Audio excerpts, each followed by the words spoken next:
Pastor Bret, church reopening, take one.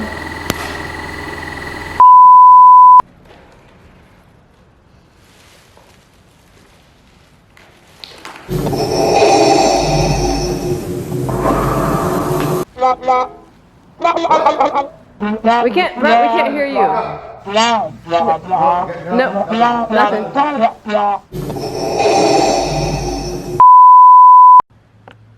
Pastor Bret, church reopening, take two.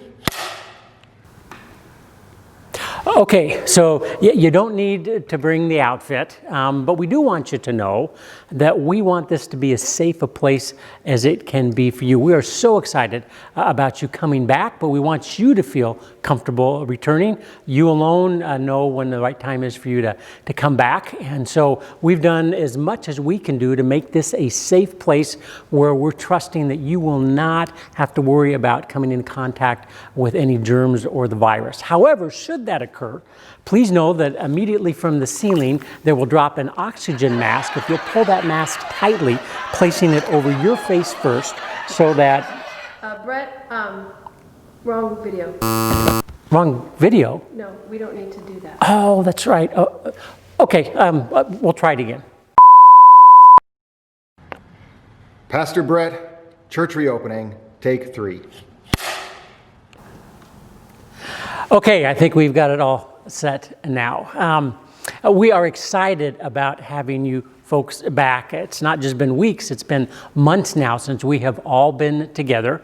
And while you don't need the full gear that we had, you don't even need an oxygen mask, there are some very real precautions that we have taken to try to provide as safe an environment for you as is possible. And so we're going to take just a moment and talk through some of the things that we have done in the hopes that as you see these things that will be in place, you'll have a better feel about what you're coming into, maybe ratchet down that anxiety level just a bit more so that you can truly worship God when that time comes here just in a few days. As we think about moving into this kind of new season, this relaunching of Calvary, I want to let you know that as we've thought about this, there's kind of four guiding principles that we have operated under. Let me just go through these quickly with you. Until the virus has run its course, church life will be different and will each be inconvenienced. We regret this reality and hope that you'll extend patience and grace. It's an odd time. We know that that's true for everyone, and because of that, there's going to be some things that don't perfectly fit the way that you would hope they would be. That's going to be true for every one of us, and so our hope and prayer is that realizing that, we'll all extend each other a little extra grace in the midst of this time. Second, that we'll give priority to the welfare of the most vulnerable over the least vulnerable. That's a pretty scriptural principle. We want to be sensitive to the needs of those who are at greatest risk, which is why we're doing much of what we will be doing. Third, we'll adhere to the guidelines provided by government officials, whether it be the CDC or the Oregon Health Authority. We want to fit in line with those things, again, to provide the safest environment we can. And then finally, four, we'll strive to diligently maintain the unity of the Spirit within the church. We know that the evil one takes every opportunity he can to exploit challenges in the life of a church. We don't want to give him that opportunity here. And so we're wanting to be very deliberate about each of us doing what we need to maintain that sense of unity as we move forward. Okay, as we think about some of the specific steps that will be taken, let's talk very briefly about the facility itself. I want to let you know that sanitizing is being done before and after. Ken has been taking on that responsibility. We're so grateful, but all of the touch points in particular and even the deeper cleaning will have occurred. Sanitizing stations will be all around the church. You'll see them in various locations. We'll have sanitizing gel, those pump things, in each room that's available to be used. We've minimized the touch points, and so as you come in, you'll notice that most of the doors have been propped open so you don't have to grab the handles. We've gone throughout the facility to try to minimize anything that would require multiple people to be touching that. Disposable masks are available and encouraged. I'll be wearing my mask except when I'm preaching, but we would encourage you to wear masks as well. If you have your own, please bring those along. If you don't have yours or forget, we'll have some disposable ones that are available. We are temporarily suspending the fellowship times. Now that doesn't mean that you can't catch up with folks out in the parking lot as long as you've got that 6-foot distancing. There's just no real way for us to accommodate it in the spaces that we have here. And so those continue to be on hold for a season. And you'll see signage displayed throughout the church, just as a reminder of what the symptoms are and steps that we can all be taking to minimize the risk.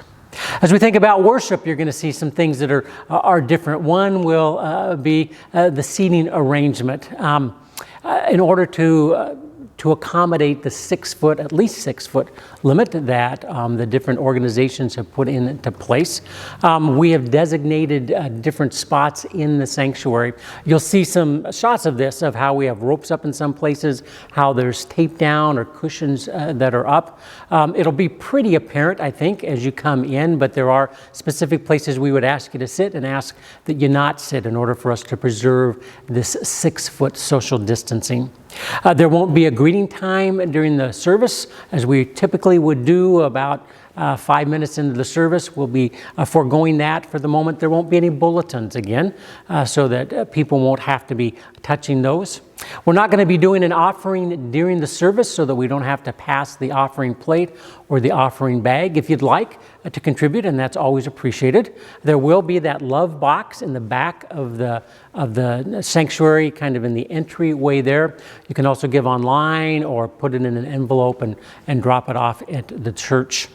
Communion will not be passed via the plates like we normally do, at least for a bit. We've got some individual cups that have both the juice and the bread all in one prepackaged thing.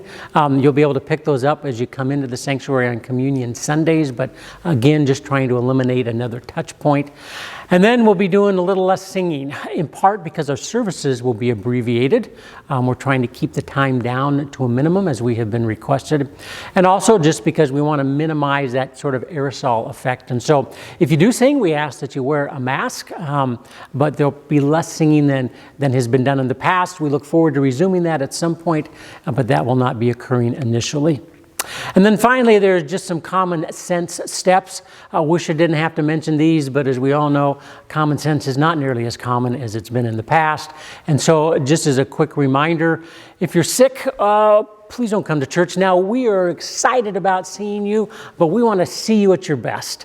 And so if you're feeling a little feverish, if you've got a cough or some other things, we would ask that you prolong or wait until you're feeling a little bit better before rejoining your church family. If you've been around someone who has the virus, please allow some adequate time to pass before you come back into the midst of your church family. Again, not that we don't want to see you, we want to see you more than you know, but we just want to make sure that we keep everybody's safety in mind. As you've heard numerous times, wash your hands frequently. There will be sanitizing gel that I've already mentioned throughout the church. And then finally, if you have to cough, use a Kleenex if you can, or if you can't, there's always the crook of your arm as that a place to do that. Folks, once again, we are thrilled to be moving to this place where we're going to be able to reopen, but we want it to be a place where you can worship God and be safe.